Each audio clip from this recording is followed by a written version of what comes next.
Busoy. Uy, naam lagi ka. Patay nga. Unsa ka na?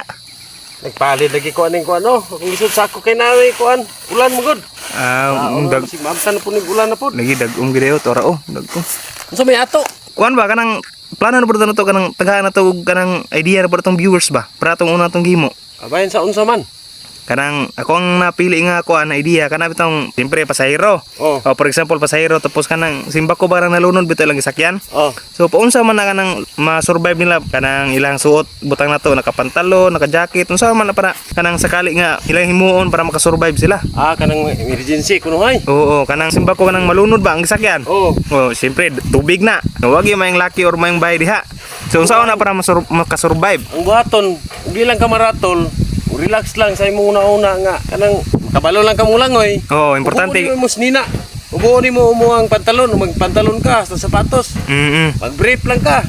Malaki man, ug mabay magbahalang magpanty ka basta kay malibre.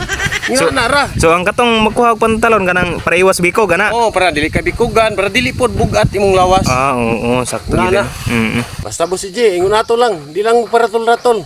Okay. So mga kabaybay no, ingatuon rin no, dapat dili kita magparatol-ratol din, dili ta kumbaga out of control ba. Oo. So ingato lang kabaybay no. See you sa next vlog. Bye bye.